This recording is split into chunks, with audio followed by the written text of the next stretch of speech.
কখনো কি শুনেছেন টাকার কাছে বিক্রি হয় প্রসূতি মা এবং নবজাতকের জীবন? শুনতে অবাক লাগলেও এমনই ঘটনা ঘটে চলেছে প্রতিনিয়ত দ্বীপ জেলা ভোলায়। কেন বললাম এমন কথা, কারাই বা করছে এমন কাজ? সকল প্রশ্নের উত্তর খুঁজব আজকের প্রতিবেদনে। তাহলে চলুন শুরু থেকে শুরু করা যাক। বাংলাদেশের বৃহত্তম নিরবিচ্ছিন্ন দ্বীপ ভোলা, যেখানে বসবাস করে প্রায় 20 লক্ষ মানুষ। ভোলা বাংলাদেশের মূল ভূখণ্ড থেকে আলাদা হওয়ায় এখানে নেই কোনো সড়ক যোগাযোগ মাধ্যম, এমনকি নেই কোনো উন্নত চিকিৎসা ব্যবস্থা। ফলে যে কোনো বড় দুর্ঘটনা কিংবা জটিল অসুস্থতার ক্ষেত্রে ভোলাবাসীকে নির্ভর করতে হয় সরকারি হাসপাতাল ও বেসরকারি ক্লিনিকগুলোর উপর। কিন্তু প্রশ্ন উঠেছে, বেসরকারি ক্লিনিকগুলো কি সত্যি নিরাপদ ও মানসম্মত চিকিৎসা দিতে পারছে ভোলাবাসীকে? চলুন এই ক্লিনিকগুলোর গত 2 মাসের কয়েকটি ঘটনার দিকে তাকানো যাক।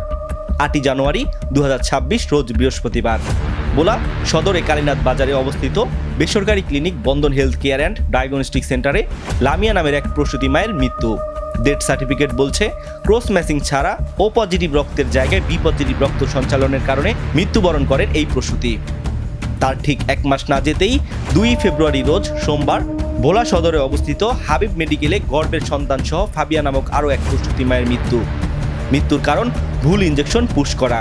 তার ঠিক 14 দিন পর 16 ফেব্রুয়ারি রোজ সোমবার ভোলার সদরের নতুন বাজারে অবস্থিত আব্দুল খালেক মেমোরিয়াল হাসপাতাল অ্যান্ড ডায়াগনস্টিক সেন্টারে আরও এক প্রসূতি মায়ের মৃত্যু। এর ঠিক কয়েকদিন পর ভোলা কালীবাড়ি রোড সংলগ্ন ফাতেমা মেমোরিয়াল হাসপাতালে ভুল চিকিৎসায় আরও এক নবজাতক শিশুর মৃত্যু। অর্থাৎ মাত্র 2 মাসের মধ্যে প্রসূতি মা ও নবজাতক সহ প্রায় 5 জনের মৃত্যু। 2 মাসের মধ্যে এতগুলো মৃত্যু হওয়া সত্ত্বেও কিভাবে এখনো চলমান এই ক্লিনিকগুলো? কেনই বা নেওয়া হয়নি কোনো ধরনের আইনি ব্যবস্থা? এমন প্রশ্নের উত্তর খুঁজতে আমরা চলি ভোলা সদর থানায়, যেখানে গিয়ে জানতে পারি এমন ঘটনা ঘটলেও কোনো ধরনের অভিযোগ করেনি ভুক্তভোগী পরিবারগুলো। ধারণা করা হয় আর্থিক সমঝোতার কারণেই পরিবারগুলো অভিযোগ করছেন না। আমরা যখন শুনেছি যে এরকম ঘটনা, আপনি যেটা শুনেছেন যে ভুল চিকিৎসা, এরকম তথ্য আমাদের কাছেও এসেছে। আমরা সেই তথ্য মোতাবেক ওই ক্লিনিকগুলিতে যখন এরকম রোগীদের মৃত্যু ঘটেছে বেশ কয়েকটা ক্লিনিকে, তখন আমরা পুলিশ সেখানে উপস্থিত হয়েছি। যখন আমি থেকেছি, আমি হয়েছি বা আমি না, আমার অ্যাবসেন্সে অন্য কেউ থাকলেও পুলিশ সাথে সাথে সেখানে চলে গিয়েছে। কিন্তু পরবর্তীতে দেখা গেছে ভিকটিম পরিবারগুলি আইনি ব্যবস্থা নিতে তারা অনাগ্রহ প্রকাশ করেছে। আইনি ব্যবস্থা নেবে না বলে তারা আমাদেরকে বারবারই করছে। আমরা তাদেরকে ডেকে আনার চেষ্টা করেছি, তারা যাতে আইনি ব্যবস্থা গ্রহণ করে বলার চেষ্টা করেছি। তারা সেই ক্ষেত্রে মোটেও আগ্রহ দেখায়নি। আর সাধারণ মানুষ তারা দেখা যায় যে হয়তো বা ক্লিনিকের সাথে কোনো মিউচুয়াল করে ফেলে, এরকম কিছু একটা হবে। এটা আমরা ঠিক সরাসরি এরকম কিছু দেখি নাই বা সরাসরি এরকম, তবে অনুমান করা যায় যে ক্লিনিকের সাথে সাধারণত ভিকটিম পরিবারদের মিউচুয়াল হয়ে যায়। কিন্তু প্রশ্ন থেকেই যায়, সন্তান হারানোর পরও কেন নীরব পরিবারগুলো? তারা কি কোনো চাপে আছেন, নাকি অন্য কোনো সমঝোতা হয়েছে? ভুক্তভোগী পরিবারগুলোর সঙ্গে কথা বলতে গেলে কেউ কেউ জানান আইনি প্রক্রিয়া ও পোস্টমর্টেমের ঝামেলা এড়াতে তারা অভিযোগ করতে চান না। আবার কেউ ক্যামেরার সামনে কথা বলতে অস্বীকৃতি জানান। যে আপনার মেয়ে যে মারা গেল, যে আপনারা কোনো আইনি ব্যবস্থা নেননি কেন? নেই আমার মেয়ের পোস্টমর্টম হইব, ওই সে হইব, আমার মেয়ে লোকে দেখবো, এই জন্য আমরা কিছু করিনি। আপনাদের কি কোনোভাবে উপর থেকে কোনো চাপ দেওয়া হয়েছে কিনা যে না, কোনো চাপ দেওয়া নেই। কোনো অর্থের বিনিময়ে কি আপনাদেরকে এরকম কোনো কিছু করা হয়েছে বা আপনাদের? যে না, আমরা দেখেছিলাম আপনারা মানে যখন মারা গিয়েছে তখন ভিডিওতে দেখলাম আপনি কান্না করে বিচার চাচ্ছেন। আমি কান্না করি এসব, আমার মাথা ঠিক ছিল না। পরে আমার মাথায় আইছে যে না, আরে আমি যদি এই কথাটা কই আমার মেরে তো ফালাই বসে আইব, আমার ওইটার কোনো প্রয়োজন নেই।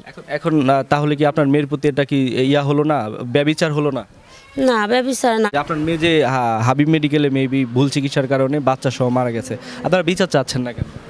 বিচার চাচ্ছি না, যে আমার মায়ের আল্লাহর হুকুম হয়েছে দুনিয়া ছাইরা চলে যাইব, একটা উসিলা আর কি, যে কোনো একটা উসিলা দিয়ে আল্লাহ নিয়ে যাইব। তখন সেটা নিয়ে আমরা কান্নাকাটি করছি, ঠিক আছে। কিন্তু আমরা পরে বুঝতে পারলাম যে আমার মেয়ের হয়তো টর্চারিং হবে আমরা যদি মামলা টামলা করতে যাই, ঠিক আছে। তার জন্য আমরা কোনো মামলা টামলা করি নাই, আমরা নিন্দাবিনি দিয়েই চলে আসছি। কোনো ধরনের চাপ আছে কিনা আপনাদের উপর? জি না, কোনো চাপ নেই আমাদের। আসলে এই যে আপনি বিচার চাচ্ছেন না, আপনি কি জানেন 2 মাসে প্রায় 5 জনের মতন জন মারা গেছে। তো আপনারা যদি বিচার না চান তাহলে তো এইভাবে সামনে আরো মারা যেতে থাকবে। সেটা তো আর আমাদের মাথায় নিয়ে কথা হয়েছে যে হয়তো আল্লাহর হুকুম হয়েছে নিয়ে গেছে, এটাই লিগে মেন কথা। আর আমরা কোনো বিচার সালিশ আমরা চাইনি। 2 মাসে ভুল চিকিৎসায় বেসরকারি ক্লিনিকগুলোতে 5 জনের মৃত্যু। কেনই বা ঘটছে এমন ঘটনা? এমন প্রশ্নের উত্তর খুঁজতে আমরা চলি ক্লিনিকগুলোতে, কিন্তু কোথাও দেওয়া হয়েছে বাধা। কেউ বলছে ভুক্তভোগী পরিবারকে ক্ষতিপূরণ দেওয়া হয়েছে, আবার কেউ বলছে এগুলো রাজনৈতিক চাল। আমি বলছি যে আপনি একটা প্রতিষ্ঠানে ঢুকছেন, যে কিছু করার আগে আপনি একটা পারমিশন নেবেন। হ্যাঁ, আমি এখানে কথা বলে গেছি না, যেহেতু কর্তৃপক্ষ নাই আপনারা বলছেন, তাহলে আপনি এটা জিনিসটা পরে দরকার ছিল। পরে আমার এটা মালিক পক্ষ ভালো জানবে, আমার সঠিক জানা নাই, অথবা মোটামুটি কিছু খরচ একটা মব পরিবেশের কারণেও যে ওনার বিগত একটা ছবি ছিল এক রাজনীতিবিদের সাথে, হ্যাঁ, ওইসব কারণে আমাদের এখানে প্রোপাগান্ডা বা মব এই পরিবেশ সৃষ্টি করা হয়েছে। এর বাড়তি আর এখানে কিছুই না। এমন সব ঘটনার তীব্র নিন্দা ও প্রতিবাদ জানিয়ে ভোলাবাসী এই ধরনের অন্যায়কারীদের দৃষ্টান্তমূলক শাস্তির দাবি জানান। গত কয়েক মাসে কয়েকটা প্রসূতি মা এবং নবজাতক হত্যা করা হয়েছে ভোলাতে। এই এই এই কসাইখানা ডায়াগনস্টিকগুলোতে আছে কিছু ভালো ডায়াগনস্টিক আছে, কিন্তু তাছাড়া সবগুলো ব্যাঙের ছাতার মতো গড়িয়ে উঠছে, ইচ্ছা মতো সব কিছু করতেছে। যখন একটা প্রসূতি মা মায়ের হত্যা করে ফেলায়, একটা নবজাতকের হত্যা করে ফেলায়, সেকেন্ডের মধ্যে পাওয়ারফুল যেসব যে ইয়ারা থাকে পাওয়ারফুল ব্যক্তিরা চলে আসে, ভিক্টিমের কোনটা আশা করে অর্থনৈতিকভাবে তারা আটকে ফেলে। অর্থ নিতে হবে আর হসপিটাল থেকে বের হয়ে যেতে হবে, অভিযোগ দেওয়া যাবে না। এইভাবেই চলতেছে ভোলার ক্লিনিকগুলো। আমরা এগুলা থেকে মুক্তি চাই, এই কসাইখানা থেকে আমাদের জীবনটা মুক্তি চাই। আমরা আসলেই ভোলাবাসী যারা, তারা কিন্তু আমরা চিকিৎসা ক্ষেত্রে কিন্তু আমরা জিম্বু হয়ে গেছি। এখানে দেখা যাচ্ছে শুক্রবার হাজার হাজার মানুষ লালমন, চরবেশন, তজুমুদি, মনপুরে, হাতিয়া থেকে তারা আসার সাথে সাথে তারা এক শ্রেণীর লোকের কাছে জিম্বি হয়ে যায়। আর যারা ডাক্তার যারা আছে বিজ্ঞ, তারা শুধু সিজারের জন্য ব্যস্ত হয়ে যায়, গলা কাটা রুগীর মতো মানুষগুলি কাটে খারি, আর লোকগুলি সে মরতে আছে। যেমন গত পরশুকে আমি খবরে পাইছি ফাতেমাতে মরছে, বন্ধনে মারা যাচ্ছে, হাবিবে মারা যাচ্ছে, এবং হরদরিং মারা যাচ্ছে, রুগীগুলি আছে হাজার হাজার টাকা তাদের কাছ থেকে নিয়ে যাচ্ছে, কিন্তু প্রশাসনের দিকে তাকায়ও না, তাকাইলেও কোনো সুষ্ঠু বিচার আমরা পাচ্ছি না। ওই 2-3 মাসের ভিতরে এরকম 2 থেকে 3টা আলোকিত ঘটনা ঘটছে, কিন্তু সাময়িকভাবে এটা আলোকিত হয়, কিন্তু পরবর্তীতে এটার কোনো বিচার পায় না। কিভাবে জানি আপনার এই কর্তৃপক্ষরা আপনারা এটা ম্যানেজমেন্ট করে পরে এই জিনিসটা আর কোনো বিচার হয় না, এইভাবেই পড়ে থাকে। এত সব হত্যাকাণ্ডের পরও ভোলার সিভিল সার্জন যেন দায় সারা জবাব দিচ্ছেন। তারা বলছেন অভিযোগ পেলে আইনি ব্যবস্থা নেওয়া হবে, অথচ এতগুলো হত্যাকাণ্ডের পরেও নেওয়া হয়নি কোনো ধরনের আইনি ব্যবস্থা। কোনো অভিযোগ যদি বা গাফিলতি যদি কোনো থাকে সেই অনুযায়ী তার ব্যবস্থা করা হবে। এতগুলো ঘটনার পরও কার্যকর কোনো পদক্ষেপ দৃশ্যমান না হওয়ায় জনমনে প্রশ্ন ও ক্ষোভ দুটোই বাড়ছে। বাংলাদেশের বৃহত্তম দ্বীপ ভোলা হলেও এখানকার বসবাসরত 20 লক্ষ মানুষের নেই কোনো সুচিকিৎসা ব্যবস্থা। এক প্রকার বাধ্য হয়েই, ইচ্ছা থাকা বা না থাকা সত্ত্বেও তারা ছুটে যান সুচিকিৎসার জন্য প্রাইভেট ক্লিনিকগুলোতে, কিন্তু সেখানকার মানহীন চিকিৎসা ব্যবস্থায় কেড়ে নেয় তাদের জীবন। কার কাছে দিবে এই বিচার? কোথায় পাবে এর সুস্থ সমাধান? এমন প্রশ্নের উত্তর মিলে না ভোলাবাসীর কাছে।